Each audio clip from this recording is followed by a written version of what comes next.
Since the negotiations are not to take place in public, so that we cannot speak uninterrupted before a crowd and deceive the ears of the masses by persuasive arguments, which would surely pass without refutation, for we know that this is the meaning of us being brought here before the few instead of the many. What if you, who sit there, were to pursue an even more cautious approach? Rather than delivering set speeches yourselves, take us up at whatever you do not like, and resolve it before proceeding further. But first, tell us if this proposition of ours suits you. Regarding the fairness of quietly discussing as you propose, there is nothing to object. But your military preparations are too far advanced to be consistent with your words. We see that you have come to be judges in your own cause, and that all we reasonably can expect from this negotiation is either war, if we prove to have the right on our side and refuse to submit, or slavery, if we do not. If you have gathered to speculate about the future, or for any other reason other than to consult for the safety of your city based on the actual facts before you, we have nothing more to say to each other. But otherwise, we will proceed. It is natural and excusable for men in our position to consider every possible angle and argument, both in thought and in speech. However, the question before us is, as you say, the safety of our country, and the discussion, if you please, can proceed in the way which you propose. For ourselves, we shall not trouble you with empty pretenses, either of how we have a right to our empire because we defeated the Persians, or that we are now attacking you because you wronged us, and make a long speech which would not be believed anyway. No, but in return, we hope that you, rather than seeking to sway us by saying that you did not join the Spartans, although you are their colonists, or that you have done us no wrong, and that you will focus on what is actually achievable, keeping in mind the true motives of us both, since you know, as well as we do, that justice is only in question between equals in power, while the strong do what they can and the weak suffer what they must.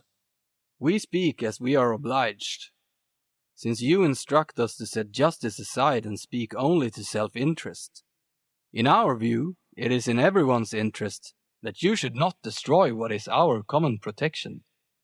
That is, the right, in times of danger, to invoke what is fair and just, and even to benefit from any argument that might help, as long as it is convincing. And you have an interest in upholding this principle too, as your own fall would invite the heaviest vengeance and serve as an example for the whole world to contemplate. The end of our empire, if end it should, does not frighten us. A rival empire like Sparta, even if Sparta were our real antagonist, is not so terrible to the vanquished as the subjects who by themselves attack and overthrow their rulers. This, however, is a risk that we are willing to take. We will now show you that we have come here in the interest of our empire, but also to ensure the survival of your country, as we would prefer to rule over you without trouble, and your city to be preserved for the good of us both. Now please do enlighten us. How exactly could it turn out as good for us to serve as for you to rule? Because you would have the advantage of submitting before suffering the worst, and we would gain by not destroying you. So, you would not consent to us remaining neutral, friends instead of enemies, but allies neither to you nor Sparta?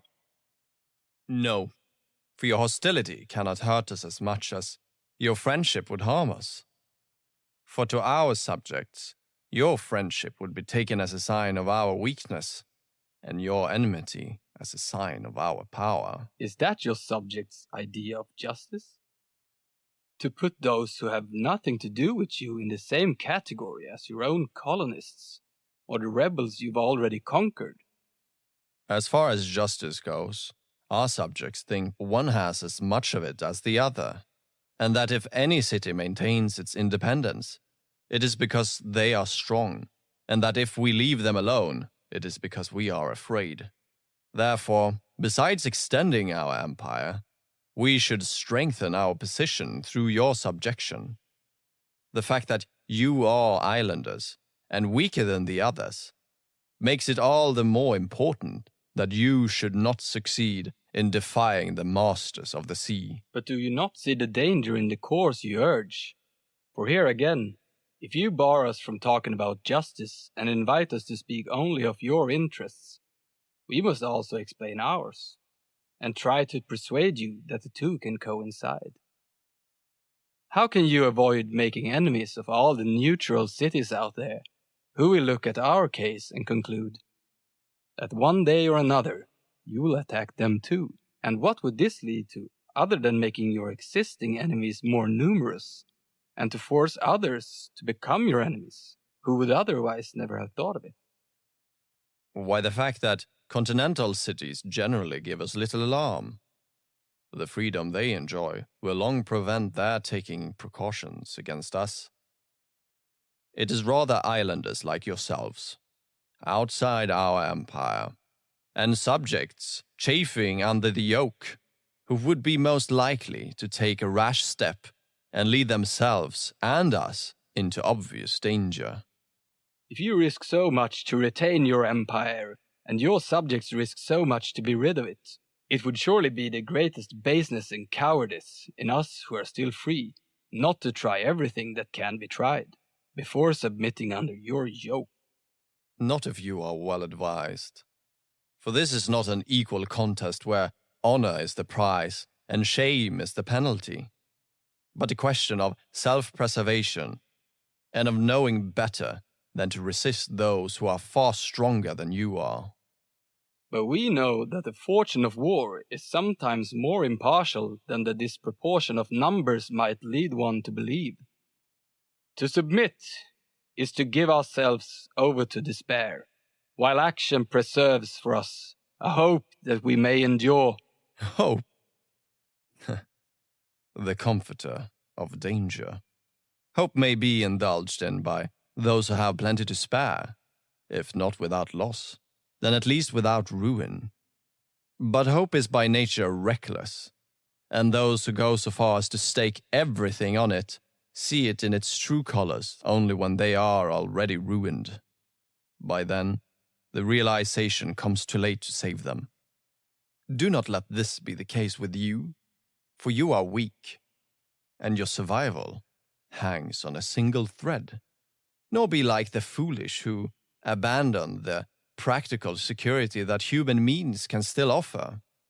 When visible hopes fail them in desperation, they turn to the invisible, to prophecies and oracles, and other such inventions that delude men with hopes to their destruction.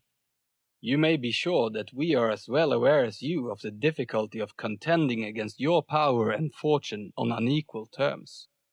But we trust that the gods may grant us fortune as good as yours, since we are just men fighting against the unjust. What we lack in power will be made up by the alliance with the Spartans, who are bound by honor and kinship to come to our aid. Our confidence is not so utterly irrational as you might think. When you speak of the favor of the gods, we may hope for it just as fairly as yourselves. Neither our claims nor our conduct is in any way contrary to what men believe about the gods or practice amongst themselves.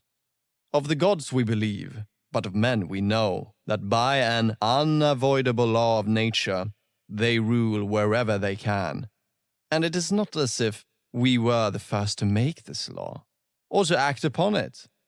We found it already existing before us, and shall leave it after us to exist forever. All we do is to make use of it, knowing that you, and everybody else with the same power as we have, would do the same. So, as far as the gods are concerned, we have no fear of being at a disadvantage. But As for your belief that honor will drive the Spartans to help you, we admire your optimism, but we do not envy your folly.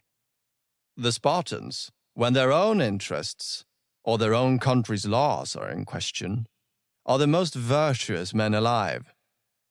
But of their conduct towards others, much could be said, and no clearer picture of it could be given than by this.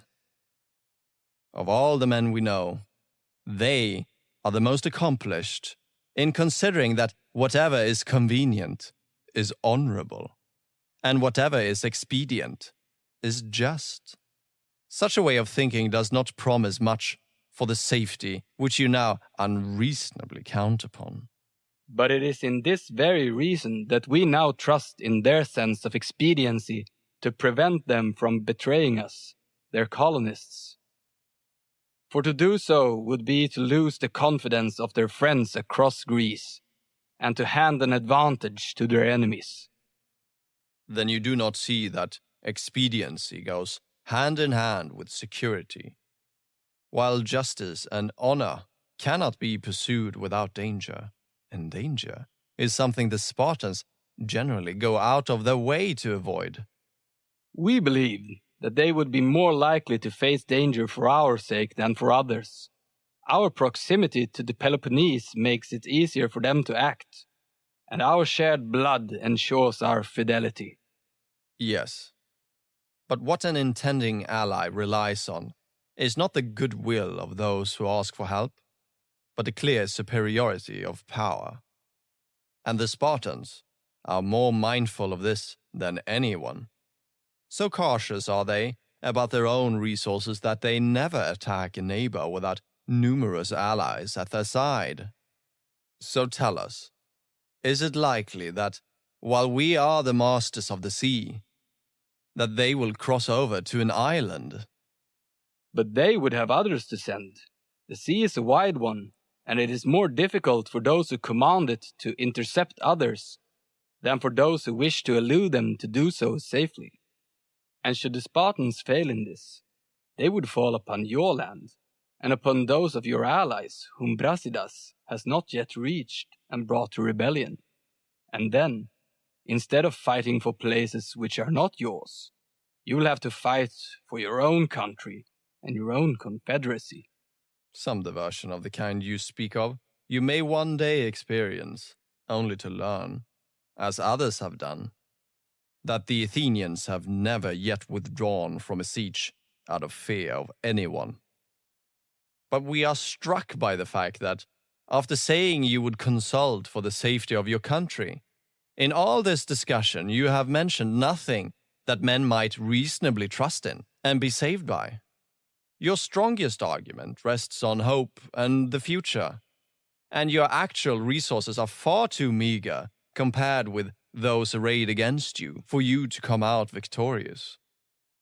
You will therefore show great blindness of judgment, unless, after we leave you to deliberate, you can find counsel more prudent than this. Surely you cannot be caught by the idea of disgrace, which, in dangers that are both disgraceful and plain to see, proves so fatal to mankind. Too many men, with their eyes wide open to what they are rushing into, are led on by the mere word, disgrace, until they become so enslaved by it that they fall willfully into hopeless disaster. As a result, they incur disgrace more shameful, one that is born out of their own error, rather than one born out of unavoidable misfortune.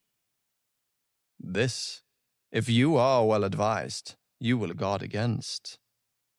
And you must surely not think it dishonorable to submit to the greatest city in Greece, when it makes you the moderate offer of becoming its tributary ally while continuing to enjoy your own land. Nor, when you have been given the choice between war and security, will you be so blinded as to choose the worst. For it is certain that those who do not yield to their equals, who keep terms with their superiors, and are moderate towards their inferiors, overall succeed best. Think over the matter after we leave the room, and reflect, again and again, that it is your home you are consulting for, that you have only one, and that upon this single deliberation depends its prosperity or ruin.